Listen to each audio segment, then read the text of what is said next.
အားလုံးပဲမင်္ဂလာပါရိုဆေးဘာဘိုင်ကကွာတန်ဒွန်ကူဒွန်ဘောင်းဒီကနေ့54ကြိမ်မြောက်တန်းပလောင်စာပေနေ့ပဲရောက်ရှိတော့မှဖြစ်တာပေါ့နော်အဲကြောင့်မလို့တန်းပလောင်စာပေနေ့နဲ့ပတ်သက်ပြီးတော့မှလေ့လာမှတ်သားစရာတွေကျင့်သုံးရမယ့်အရာလေးတွေကိုအနေချင်းလေးလာရောက်ပြီးတော့ညှောက်ဝေပြီးတော့မှဖြစ်ပါတယ်နော်တန်းပလောင်စာပေနေ့ဒီ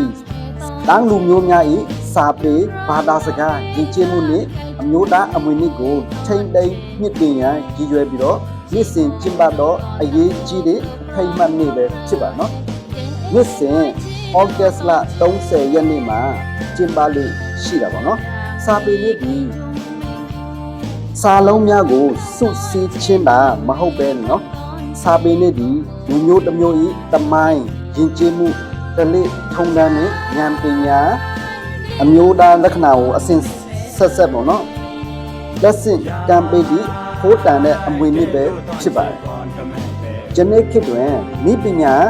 တိုးတက်လာတဲ့နှစ်အမြတ်နော်လူငယ်အနေဖြင့်အန်းစာပေကိုစာအုပ်များမှတမက digital နီလန်များလူမှုကိုယ်ရများမီဒီယာများမှတစ်ဆင့်လေအန်းစာပေနဲ့တန်းဘာသာရက်များကိုမှလေ့လာဖြန့်ဝေပေးလို့ရမှာ။ဒါကြောင့်လူငယ်တိုင်းမှာမိမိတို့ဘာသာစကားနဲ့ယဉ်ကျေးမှုကိုချစ်မြတ်နိုးပြီးတော့လက်တွေ့ထိမ့်သိမ်းကြရန်လိုအပ်တာပေါ့နော်။တန်းလူငယ်မျိုးဆက်များလည်းစာဖတ်ရေးစာရေးသားနိုင်ရေးကိုအားပေးကြရန်လိုအပ်တယ်လို့ရိုးရာယဉ်ကျေးမှုနဲ့ဒလိ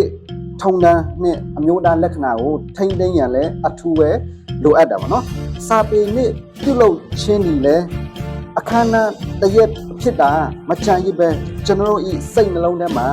တာဝန်ယူမှုဂုဏ်ယူမှုမျှော်လင့်ချက်များကိုနှိုးဆွပေးပြီးနေ့တစ်နေ့ဖြစ်ပါတယ်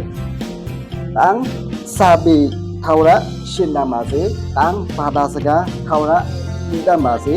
တန်းယဉ်ကျေးမှုရိုးဆက်အဆက်ဆက်နေ့လက်တောက်ပါပါ